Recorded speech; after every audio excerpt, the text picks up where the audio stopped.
دویمه شبهه هغه دا ډېره خطرناکه شبهه ده. ګوره وی پیغمبر صلی الله علیه وسلم چې به کومه خبره کوله کوم کار به کو دا اجتهاد د هغه خپل او دا وحی نه وه. نو چې انسان اجتهاد وکړي نو انسان خو خطا کېږي.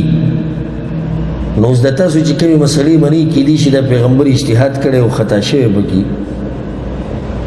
نو بیا تاسو په غلطو مسلو پسې روان یې. نو ځکه موږ دا وایو چې حدیث شکی دي، دا شکی خبرې پرېږدئ، په هغه یقیني خبرو باندې عمل کوئ چې هغه قرآن دی. بار بار درته وایم چې د دوی سره په هره خبره باندې دلایل دي. اگر که دلایل کمثل العنکبوت اتخذت بیتا وان اوهن البیوت لبیت العنکبوت، د جولا د کور په شان دي، معمولی پوکې چې وکړي جولا کور څه شي هغه وران شي. عجیبه دا ده اکثر د جولا په خپل کور کې بخپل خېلي خیال کړی کې نه جولا چې کله کور جوړ کې خپل د تارونه خواره کې نو بیا به کې د بخپل څه شي پکې وخلي بیا بخپل ځینې شي راوته. دوی چې کومې شبهې پیش کړي اوس په د اولني شبهه کې دوی بخپله وخته چې موږ قرآن منو. نو صحیح د قرآن کې الله وایي چې د پیغمبر منئ، ځکه موږ وایو چې د پیغمبر خبرې د حجت دی.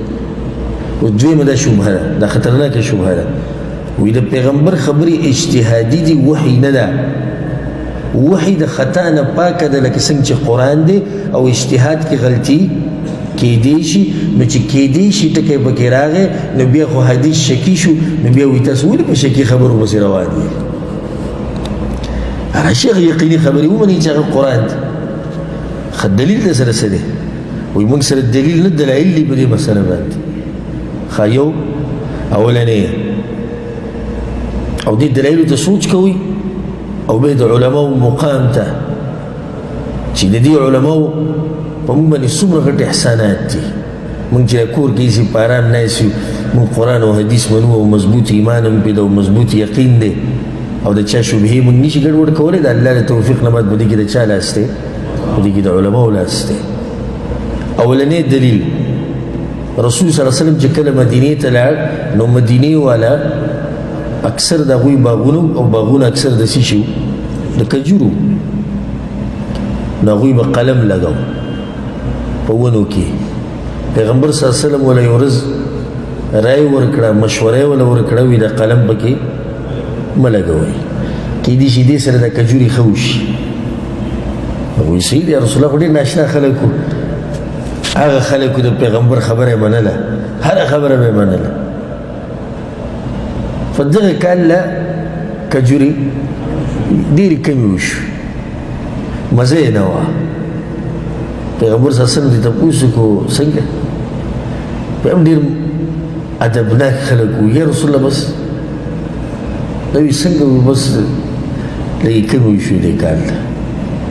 نو بیا ورته رسول صلی الله علیه وسلم تاسو په خپل دنیا باندې ښه پوهېږئ، په دې خبرو زه ښه نه پوهېږم. د دلیل یې وګوره، وایي د پیغمبر خبره غلطه ثابته شوه. وایي داسې چې راته نور حدیثونه بیانوي کېدای شي دا هم غلط وي. وایي موږ سره بل دلیل هم شته، بل هم شته. ووایه بل څه دی؟ وایي بل دا دی پیغمبر صلی الله علیه وسلم چې د بدر غزا لته اول په بل ځای کې دیره شوی و، سیرت موږ بیان کړی و که نه؟ بیا ور هغه صحابي مشوره ورکړه، یا رسول الله دا وحي د الله ته ویلي دي چې دلته دیره شوي، نه الله خو نه دي ویلي. نو بیا دا ځای ښه نه دی، بل ځای له ځو. نو پیغمبر بل ځای له لاړ، نو هغه اولنۍ خبرې صحیح نه وه. دویمه شبهه شو. درېیمه شبهه دا ده، دویم دلیل شو. درېیم دلیل دا دی وی پیغمبر صلی الله علیه وسلم چې کله د بدر د غزا نه فارغه شو، هغه قیدیان یې څه کړو؟ هغوی پرېښودو، د هغوی نه یې فدیه واخیسته، الله ایتونه نازل کړو. وایي داسې به دې نه کول. نو د ګوره د پیغمبر کار غلط و.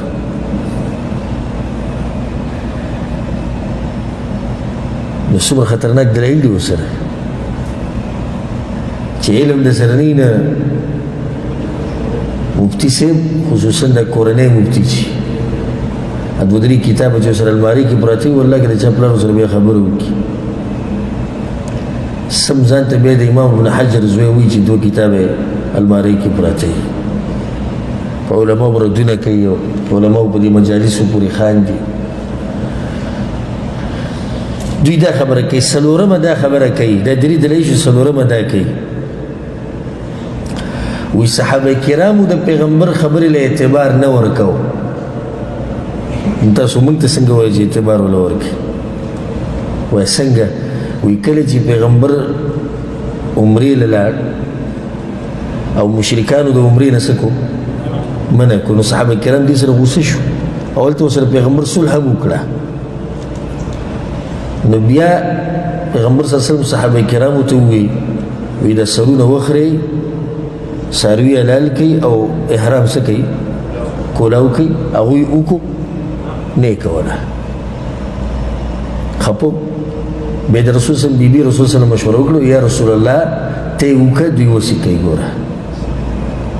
رسول صلی الله علیه وسلم اختیار کړو ساروی حلال اوس هغوی مشوره وکړه وګوره صحابه کرامو د هغه خبرې له اعتبار نه ورکوو تاسو موږ ته څنګه وایي څو خبرې شو په دې شبهه کې څلور دلایل او ان شاء الله د هر یو دلیل به دې جواب ورکوو چې په دې خوله کې دوه دېرش غاښونه دا ټول به دې ماتو دا دلیل هغه چا ته غټ ښکاري چې علم ورسره نه وي دا هېڅ نه دي هېڅ دلایل نه دي ان شاء الله د هر یو به جواب ورکوو ښه اول راځو هغه مسلې له د ونو هغه مسلې له دلیل وی چې پیغمبر صلی الله علیه وسلم هغوی ته دا خبره وکړه دا خبره یاد ساتئ د پیغمبر صلی الله علیه وسلم ژوند په دوه قسمه دی یو ژوند هغه دی چې په هغې کې هغه دین بیانوي او دین واضحه کوي د هر څه هغه په وحي باندې کوي یو د هغه دنیوي مسایل دي د خپلو بچو سره د ملګرو سره دا خو هغه داسې عام تېروي په دې کې هغه خپل عام رای ورکوي په دې کې هغه عام اجتهاد کوي دلته چې پیغمبر صلی الله علیه وسلم کومه خبره کړې ده د ونو ده چې ونو کې قلم مه لګوئ دا سره دین مسله خو نه ده دا د دین مسله ده د دین خو نه ده دا دنیوي مسله ده او ځکه خو ووي انتم اعلم بامور دنیاکم په دې دنیا وي تاسو ښه پوهېږئ نو د پیغمبر خبره که خطا ثابتې نو بس کې خطا ثابتې به په دنیا کې په دنیوي کار کې او موږ چې کوم حدیثونو خبره کوو هغه د دیني مسلې دي ټولې نو د دوی دا شبهه څه ده باطله ده ځکه چې دې کې خبره پیغمبر صلی الله علیه وسلم سره دین په باره کې خو نه ده کړې خبره څه وه عام ژوند چې د پیغمبر صلی الله علیه وسلم کومو الحیات العادیه لا صله لها بالوحي د پیغمبر صلی الله علیه وسلم عام چې کوم ژوند و د دې صله نه و د وحي سره عام ژوند به یې تېرو هغو کې یو مسله دا ده دنیوي مسله ده پیغمبر صلی الله علیه وسلم صحابه کرامو له مشوره ورکړه وایي تاسو قلم مه لګوئ دا خو وحي خو نه و دا وحي خو نه وه که چېرته دا وحي وی نو بیا به دوی د خبرو څه ځای نیولی وی خو دا خو وحي نه شو په دې ورسېدی که نه ښه دویمه لښکر دپاره ځای غوره کول دا د پیغمبر صلی الله علیه وسلم رایه وه او دا وحي نه وه دوی دا خبره په هر ځای کې ځای نه نیسي ځکه چې دوی چې به کوم ځای باندې رد وکړي هلته پیغمبر صلی الله علیه وسلم عامه رایه استعمال کړي بلکې په دې کې زموږ دلیل دی چې د پیغمبر خبرې له اعتبار دی وایي چې څنګه د صحابي د پیغمبر نه څه تپوس وکړو وګوره دا زموږ دلیل دی وایي ته چې دلته ناست یې دا وحي ده یعنې د پیغمبر خبرې له اعتبار دی که وحي نو چې بیا موږ غلي کیږو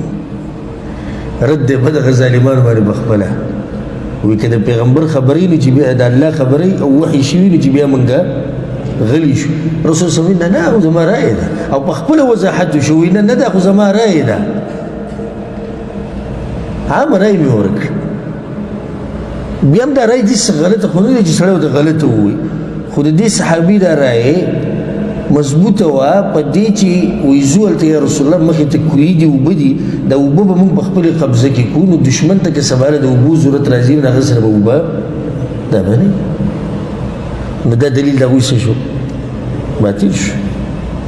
بلکې دې دلیل کې خو زموږ دلیل دی دې دلیل کې زموږ دلیل دی چې د پیغمبر حدیثونه او سنت د وحي ده د حجت دی دلته خو هغه عام رای استعمال کړی خدریم کم دلیل راوړي بدر قیدیان چې پرېښودي دی دلیل دی جواب د دې شبهې هغه دا دی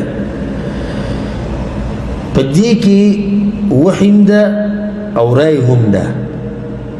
پیغمبر صلی الله علیه وسلم د ټولو صحابه کرامو نه مشوره واخیسته وي تاسو څه وایئ ابوبکر څه وایي وی یا رسول الله زموږ خپل خلک دي تره زامن دي ماما زامن دي پرېږدو موږ ته به د مال فایده میلو شي مسلمانانو حالات به پېښه شي او سبا له کېدی شي که الله دوی دې زړونو ته ایمان ور واچوي عمر بن خطاب څه ووایي ووجوي د پیغمبر صلی الله علیه وسلم مشوره د ابوبکر صدیق خوښه شوه او په هغې باندې عمل وکړو دا د پیغمبر صلی الله علیه وسلم رایه وه الله ایتونه نازل کړو ما كان لنبي ان يكون له اسرى حتى يثخن في الارض پیغمبر تعالی نو پکار دا و چې په دې اولني جنگ کې تا خوینه توي کړی وي به دا غینه بس خو چې دوی یریدلې په دې کې زموږ دلیل دی ځکه شیخ الاسلام تیمیه رحمه الله دا قاعده ذکر کړې د قانون وی چې کله دین د باطل پرست سره مناظره وه نو ډېر لرې مزه دی چې کوم دلیل بیانوي په دې کې لږ سوچ وکړم په دې کې دی راګېرېږي و دا دلیل دی یو سړی وایي چې په دې کې زموږ دلیل څنګه دی هغه دا دی د پیغمبر رای دا و چې قیدیانې آزاد کړو الله ورته وایي داسې به دې نه کول مطلب دا شو د پیغمبر رای هم حجت دی ولې څنګه حجت دی رای به منو د پیغمبر رای لم اعتبار هغه داسې که چېرته پیغمبر ګور د ظالمانو وایي حدیثونه شکي دي او په دې کې کېدی شي پیغمبر خطا شوی والعیاذ بالله که پیغمبر چېرته خبره بیانولې او هغه غلطه وي نو الله خو ژوندی ذات دی د هر څه اوري یعنې الله به څه کولی رد به یې کولی لکه څنګه چې رد په دې مسله کې وکړو او زموږ دلیل دی دغه چې کله راغی عبدالله بن ام مکتوب رضی الله عنه د رسول صلی الله علیه راغی رسول صلی الله علیه دغه نه مخ واړو الله یې تونه نازل کړو که نه وایي داسې نه و پکار پیغمبره نو یو رب چې خپل پیغمبر ته داسې ګوري او داسې وله خبره اوري هغه په دې راضي دی چې پیغمبر د غلطې خبرې امت ته بیانوي نه دی راضي چې کله د بدر قیدیان پرېښودل نه و پکار نو الله ورته ووایي پیغمبره پرېښوده نه و پکار عبدالله بن ام مکتوم نه چې مخ اړول نه و پکار الله ورته ووایي مخ اړول نه و پکار د تبوک د غزا نه چې راغی منافقانو له یې عذرونه قبول کړو الله ورته ووایي نه و پکار چې هر یو له دې عذر قبول کړی کوم ځای کې چې نه و پکار الله ووایي نه و پکار نو مطلب کمې مسلو باندې چې الله څه نه دي ویلي نو دا مسلې څه دي صحیح دي که نه په کومو مسلو چې الله څه نه دي ویلي هغه مسلې څه دي صحیح دي ځکه چې دا کیدی نشي چې امت ته د پیغمبر غلطه خبره بیان کړي او الله دې په خبره باندې غلی شي وضاحت یې ونه کړو دا څنګه کیدی شي نشي کیدی نو د دوی په دې دلیل کې زمونږ د خبرې دلیل دی بلکې زمونږ خبره به ښه مضبوطه شوه الحمدلله چې د پیغمبر خبرې 100% ټنګېدلې خبرې دي سند مسله جدا ده خو سند له وروسته به ګورو چې سند ورته رسېدلی او که نه خو دوی خو دا وایي دی کومو ته چې سند رسېدلی دی دغې نه منکر دي که نه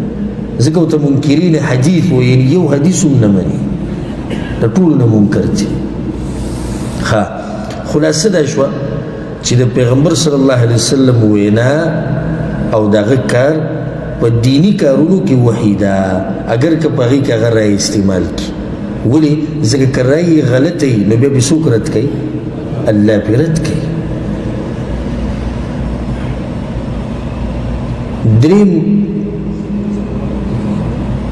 درېیمه شبهه که د هغوی څلورم دلیل بلو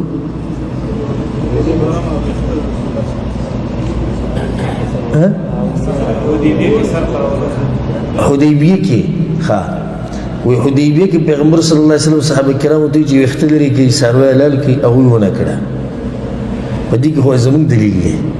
چې د پیغمبر وینا له فعل اعتبار دی وی څنګه دته څنګه وایي چې کله پیغمبر صلی الله علیه وسلم راننوتو په خپلې بیبي پسې هغې ورته یا رسول الله ته یې وکړه دوی کوي نو چې پیغمبر وکړه بغیر د وینا نه هغوی وکړه ښه په وینا کې زور ډېر دی که په فعل کې زور ډېر څنګه فعل کې زور ډېر چې پیغمبر ووایي دا کار وکړي زور په څه کې ډېر دی وینا کې ډېر دی پیغمبر چې ووایي ویې کوي نو په وینا کې زور څه دی ډېر دی په مقابله د فعل کې خو پیغمبر یو کار وکړو صحابه کرامو ولا هغه فعل ومنو نو وینا له به هغوی څنګه اعتبار نه ورکوو دا خو زموږ دلیل دی خو دا انساني فطرت دی په دې کې هغوی څه خپو لکه قرآن کې الله دا خبره ذکر کړې ده وما د هغوی په زړونو باندې اطمینان راوستو چې ولې هغوی په دې خبره چې ولې موږ د دغه نه منع شوي یو د عمرې نه یا رسول الله ته خو چې عمرې له به ځو ځکه عمر بن خطاب رضی الله عنه په هغه وخت کې راغی غوسه سخت غوسه وی رسول الله موږ په حق نه ویو وی دي به باطل نه دي وی دي نو بیا رسول الله ته رسول هیک رسول صلی الله علیه الله او دغه رسول خپوي هغه دغه شلال په ابوبکر صدیق رضی الله عنه وی خیال دی هغه څه وی رسول صلی الله علیه رسول هکې او هغه موږ عمرې نه پری هغه ته سوګي کې پیغمبري کې پیغمبر خپل کارونه خپوي ابوبکر صدیق رضی الله عنه په صحابه کرامو کې په صحابي دغه اولنی نمبر باندې بیا چې کله موږ واپس روانو عمر بن خطاب وای په لاره کې به پیغمبر صلی الله علیه وسلم باندې وحی رااله او په هغه چې به وحی رااله ان شاء الله د صحیح بخاري چې کله شروع کړو دي کې اولنی مسله دا ده چې په پیغمبر باندې به وحی څنګه راتله یو طریقه د وحی په پیغمبر صلی الله علیه وسلم باندې چې به دا وحی رااله دومره زور به بیراغه چې په سورلۍ بناسو نو نږدې به چې د سورلۍ کته کینی راکوبه شو دي او د چا په زنګون چې به چې د سخپه پرته و یا زنګون لګېدلی نو نږدې به چې دغه سړي هغه زنګون یې مات کړی وی دومره زور به پرې راغی بل پیغمبر صلی الله علیه وسلم به د وحي په ټیم کې د سر داسې ټیټ نیولی نو عمر وایي ما ولیدو چې رسول الله وسلم باندې کوم کیفیت چې د وحي را روانه ده وایي ما ځان ته ووایي چې تباه شوې د خطاب زویه الله که ستا مبارک څه خبره کوي چې د پیغمبر ته ویلو چې ولې بیا صلح سبحان الله ناشنا خبره ده په زړه کې دا خبره راغله او چې وحي ختم شو پیغمبر صلی الله علیه وسلم आवाज وکړ عمر چې شو هغه باندې غیره خ ډیر شو او ډیر په یره کې یا رسول الله حاضر ما وی الله خو ایتونه نازل کړو یا رسول الله ویسوي الله ویچی انا فتحنا لك فتحا مبینا وی الله ویچی موږ تاسو لخکار فتح درکړل عمر وی الله خو دې صلح ته فتح ووي دا د صحابه کرامو هغه خفګانو دغه انسانانو اسدیس خو نو چې ملایکو یا د وسپنو نه جوړ یا د ګټې نه جوړ خو زړونه یو نو په زړه کې دا خبره راغلی خو چې پیغمبر یې ولیدو چې هغه دا کار کوي نو ډایرکټ هغه کار وکړو نه کو وی کو دا خو زموږ دلیل دی بلکې هغه داسې ناشنا خلکو یو صحابي د رسول صلی الله علیه وسلم راغلی بدو او پیغمبر صلی الله علیه وسلم په هغه ورځ ولیدو چې د هغه د غاړه د کمیس د غاړه د کوله وه نو بیا هدا د پیغمبر صلی الله علیه وسلم همیشه طریقه نه وه او نه چې د چاته دا ویلي دي چې غاړه کوله وساتئ خو په هغه ورځ ګرمي به وه ضرورت به وه څه مسله یا هسې څه حرج نشته نو دغه صحابي به د مرګه پورې بیا دا غاړه کوله وساتله چا ورته یې ویلي ما پیغمبر لیدلی او داسې کړي دا ظالمان وی صحابه کرامو د پیغمبر خبرې له اعتبار نه ورکو ته خو خبره وې هغه یو نظر لیدلی د هغه عمل د مرګه پورې کوي یو نظر لیدلی په دې طریقه باندې او هغه د مرګه پورې دغه طریقه علي بن ابي طالب رضی الله عنه یو پیر په اسماني سورو د ملګرو سره روانو د پیغمبر صلی الله علیه وسلم د وفات نه بعد او یو ځای ته ورسېدو په هغه ځای کې د اس داسې د ملګرو ته بیا راواړو ویې خندل او بیا روان شو صحابه کرامو ته وی ناشنا کار دی کو ملګرو ته وی د دې خو په مطلب پوه نه شو چې تاسو روانو موږ ته دیو کړو وځي خاندل بیا نه موږ یو پیر د پیغمبر سره روانو او هغه په اسماني سور د قشر مخې ته هغه دې چې د اس موږ ته راوګرځو وی خاندل بیا دې روان شو نو ما چې په هغه طریقه عمل وکړ دوی ظالمان وی دې صحابه کرامو د پیغمبر خبرې له اعتبار نه ورکړ اخو داسې ناشنا خلکو عبدالله بن مسعود رضی الله عنه د جمعې خطبې لره روانو او رسول صلی الله علیه وسلم په جومات کې دننه وی خلکو کېنئ جومات کې خلک ولاړ بهر په غرمو کې ناستو هلته یې خبره واورېده بیا وروسته ورته ملګري وویل ابو عبدالرحمن وایي ته خو غرمو کې ناست جومات کې خو ځای و وی پیغمبر وی کېنئ وی زه کېناستم بیا تپوس هم نه کوو چې د پیغمبر چا ته وایي چې کېنئ او زه په غرمو کې څنګه کېنم دا خو به زه وسوځم دا خو به زه تنګ شم داسې خلک داسې تابعداري کوله الله دې تابعداري